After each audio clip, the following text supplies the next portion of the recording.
خوش آمدید اس نئی پیشکش میں۔ روزانہ ہم سب انٹرنیٹ پر کچھ نہ کچھ ڈھونڈنے کے لیے گوگل کا استعمال تو کرتے ہی ہیں، ٹھیک؟ لیکن کیا ہو اگر یہی عام سا دکھنے والا سرچ انجن ان گہرے رازوں کا دروازہ کھول دے جو بالکل چھپے ہوئے ہیں؟ آج ہم بالکل یہی دیکھنے والے ہیں کہ کیسے معلومات جمع کرنے کا یہ بظاہر سادہ سا ٹول ایک ہیکر کے ہاتھ میں آ کر انٹرنیٹ کا سب سے طاقتور ہتھیار بن جاتا ہے۔ ذرا اس بات پر غور کریں۔ عام طور پر لوگ یہی سمجھتے ہیں نا کہ کسی پیٹ کلینک یا لوکل سپر مارکیٹ کے ویب کیمز بالکل محفوظ ہیں، لیکن حقیقت تھوڑی ڈراؤنی ہے۔ صرف ایک سمپل گوگل سرچ سے نہ صرف کھلے ویب کیمز بلکہ سینسٹیو ڈیٹا بیس پاس ورڈز تک آسانی سے سامنے آ جاتے ہیں۔ جی ہاں، پاس ورڈز۔ یہ سب دکھاتا ہے کہ انٹرنیٹ پر ایسی حساس معلومات بس کھلی بکھری پڑی ہے۔ اسے ڈھونڈنے کے لیے کسی جادو کی نہیں، بس صحیح ڈھنگ سے تلاش کرنے کی ضرورت ہوتی ہے۔ اس پورے کھیل کو ٹیکنیکل زبان میں گوگل ہیکنگ یا گوگل ڈورکنگ کہا جاتا ہے۔ اصل میں ہوتا یہ ہے کہ ایڈوانس سرچ آپریٹرز کا استعمال کر کے عوامی انٹرنیٹ پر موجود کمزور سسٹمز، چھپی ہوئی فائلز اور انتہائی حساس معلومات کو ڈھونڈ نکالا جاتا ہے۔ چاہے کوئی ایتھیکل ہیکر ہو یا کوئی ملیشس ہیکر، دونوں کے لیے ہی کسی بھی سسٹم پر کام شروع کرنے سے پہلے یہ پہلا اور لازمی قدم ہوتا ہے۔ اسے ریکانیسنس یا فٹ پرنٹنگ بھی کہتے ہیں۔ سیدھی سی بات ہے، دشمن کے علاقے کی جتنی زیادہ معلومات ہوگی، آگے چل کر وہاں داخل ہونا اتنا ہی آسان ہو جائے گا۔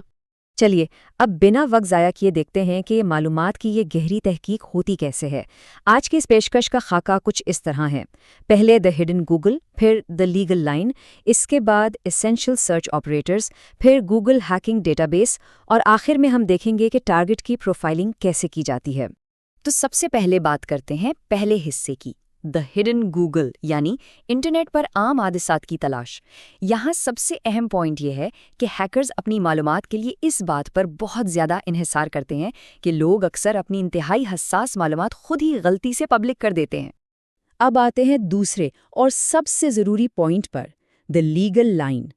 کسی بھی سائبر سیکیورٹی فیلڈ میں آنے والے شخص کے لیے اخلاقیات اور قانونی حیثیت کا فرق سمجھنا نہ صرف ضروری ہے بلکہ لازمی ہے۔ یہاں دو ٹرمز کے درمیان واضح فرق دیکھنا بہت ضروری ہے۔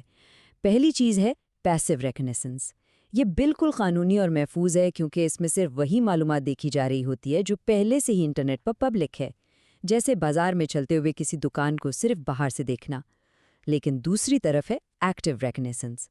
اگر اس جمع کی گئی معلومات کو سسٹم چھیڑنے، حملہ کرنے یا لوگوں کو بیوقوف بنانے یعنی سوشل انجینئرنگ کے لیے استعمال کیا جائے تو بنا ایکسپلسٹ اجازت کے یہ مکمل طور پر غیر قانونی ہے، اور یہی وہ لائن ہے جسے کراس کرنے پر کوئی بھی سیدھا بلیک ہیٹ ہیکر بن جاتا ہے۔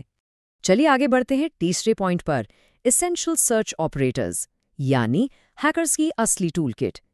عام طور پر جب کچھ سرچ کرنا ہو، مثال کے طور پر فرینچ پریس، تو گوگل ہزاروں ریزلٹس دکھاتا ہے، لیکن ہیکرز اپنی تلاش کو ایک خاص ٹارگٹ تک محدود کرنے کے لیے ان خاص آپریٹرز کا جادو چلاتے ہیں۔ آئیے کچھ انتہائی اہم آپریٹرز کو دیکھتے ہیں۔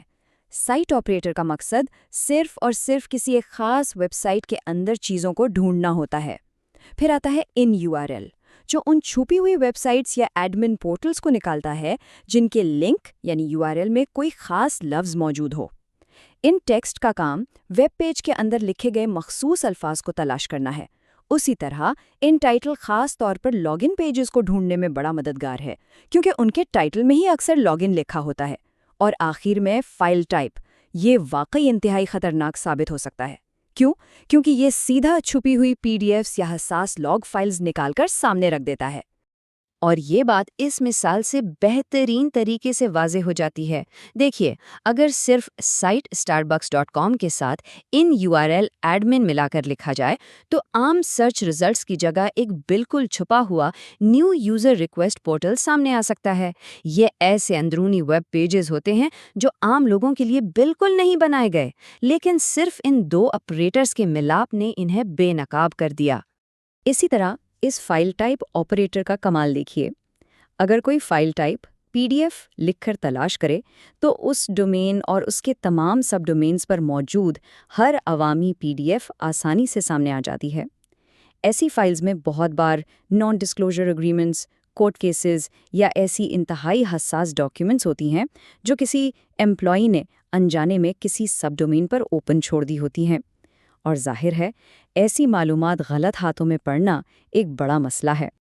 اب یہاں ایک سوال اٹھتا ہے کہ اس پورے پروسیس کو بڑے پیمانے پر کیسے انجام دیا جاتا ہے؟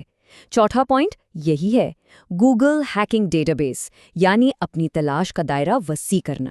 اس ڈیٹا بیس کی سب سے حیران کن بات یہ ہے کہ یہ اصل میں ان تمام خطرناک سرچ سٹرنگز کا ایک بہت بڑا مجموعہ ہے جو سسٹمز کی چھپی ہوئی کمزوریاں ظاہر کرتی ہیں۔ سوچئے یہاں سے کیا کچھ مل سکتا ہے؟ کھلے اور unsecured web cams, data base کی یوزر نیم اور پاسورڈز، سرور کی ایسی لاگ فائلز جن میں ناکام لاگ ان اٹیمپٹس کی تفصیل ہو، ونڈوز رجسٹری کی کانفیگریشن فائلز، اور یہاں تک کہ ریموٹ ڈیسک ٹاپ ٹرمینلز بھی۔ اور ایک بہت ہی ڈراؤنی چیز، نیسس ولنریبلٹی اسکین رپورٹس۔ نیسس سسٹم کی کمزوریاں ڈھونڈنے والا ایک ٹول ہے۔ اگر کسی ہیکر کو یہ پبلک ہوئی رپورٹ مل جائے تو سمجھیے اسے تھالی میں سجا کر سسٹم کی تمام کمزوریوں کی فہرست تھما دی گئی۔ مثال کے طور پر اس چھوٹی سی سٹرنگ پر غور کریں، فائل ٹائپ .env فائلز عام طور پر ایسی فائلز ہوتی ہیں جن میں سسٹم کی کانفیگریشن اور ڈیٹا بیسز کے پاسورڈز بنا کسی حفاظت کے پلین ٹیکسٹ میں لکھے ہوتے ہیں۔ اگر کسی سرور میں تھوڑی سی بھی مس کنفیگریشن ہو تو بس یہ ایک آسان سی تلاش ان تمام پاسورڈز کو پوری دنیا کے سامنے کھول کے رکھ سکتی ہے۔ یہ دیکھنے میں بہت آسان ہے مگر اس کا انجام انتہائی خطرناک ہے۔ اور اب آتے ہیں پانچویں اور آخری حصے پر، ٹارگٹ کی پروفائلنگ۔ یہاں فوکس کسی ٹیکنالوجی کی خامی سے ہٹ کر اس دنیا کی سب سے بڑی کمزوری پر آ جاتا ہے، یعنی کہ خود انسان۔ آئیے دیکھتے ہیں کہ اس عوامی معلومات کو یوز کر کے ایک مکمل پروفائل کیسے بنتی ہے۔ تو سب سے اہم پوائنٹ یہاں پر یہ ہے کہ کسی انجان ایمپلائی کا ریزیومے اس کی کمپنی کی اندرونی ٹیکنالوجی کا خفیہ نقشہ کیسے بناتا ہے۔ ایک ایتھیکل ہیکر پہلے قدم میں لنکڈ پر جا کر ٹارگٹ کمپنی کے نیٹ ورک انجینئر کو ڈھونڈتا ہے، جیسے یہاں اسٹاربکس کے انجینئر کو تلاش کیا گیا۔ پھر دوسرے قدم میں اس کی پروفائل پر لکھی سکلز دیکھی جاتی ہیں، جیسے BGP، اینسیبل یا AWS۔ تیسرے قدم میں یہ اندازہ لگانا بہت آسان ہو جاتا ہے کہ اگر یہ شخص اس کمپنی میں کام کر رہا ہے تو لازمی وہاں یہی سب ٹیکنالوجیز چل رہی ہوں گی۔ اور لیجئے کمپنی کے نیٹ ورک کو ہاتھ لگائے بنا ہی کسی نے ان کی اندرونی ٹیکنالوجی کا پورا نقشہ بنا لیا تاکہ صرف ٹارگیٹڈ سکیننگ کی جا سکے۔ اس پوری بات کا نچوڑ یہ نکلتا ہے کہ ہیکس ہمیشہ اس لیے نہیں ہوتے کہ سسٹم خراب یا کمزور ہے، اکثر یہ اس لیے ہوتے ہیں کہ انسان وہی غلطیاں کرتے ہیں جو خیر انسانی کرتے ہیں۔ کسی نے غلطی سے فائل پبلک چھوڑ دی یا کسی نے اپنے ریزیومے میں ضرورت سے زیادہ تفصیلات بتا دیں۔ انہی چھوٹی چھوٹی بکھری ہوئی ڈیٹیلز کو جمع کر کے ایک ٹارگٹ کا مکمل فٹ پرنٹ بنایا جاتا ہے اور اسے سوشل انجینئرنگ جیسے ایکٹیو حملوں کے لیے آسانی سے استعمال کیا جا سکتا ہے۔ ویسے ایک بات یاد رکھنے کی ہے کہ گوگل ڈورکنگ صرف ایک اکیلا ٹول نہیں ہے اس انفارمیشن گیدرنگ کے آرسنل میں۔ تحقیق کو بڑھانے کے لیے کچھ اور اسپیشلائز ٹولز بھی استعمال ہوتے ہیں، جیسے کہ وی ہارویسٹر جو چھپی ہوئی امپلائی ای میلز اور سب ڈومینز نکالنے کا ماسٹر ہے، یا پھر نیٹ کرافٹ جو ہوسٹ آرکیٹیکچرز اور مزید نیٹ ورکس کا نقشہ بنانے میں کام آتا ہے۔ انفارمیشن گیدرنگ کا یہ میدان واقعی بہت وسیع ہے۔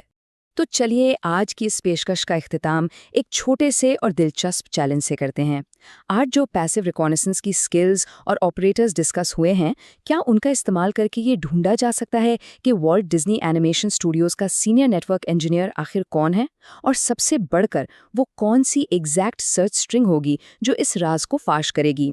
یہ بالکل محفوظ اور قانونی طریقہ ہے خود کو ٹیسٹ کرنے کا کہ ڈیجیٹل دنیا میں کتنی معلومات ویسے ہی دستیاب ہے، لیکن ہمیشہ یاد رکھیے، لیگلی سرچ کیجیے اور ایتھیکل رہیے۔ ضرور سوچیے اور اس چیلنج کو آزمائیں۔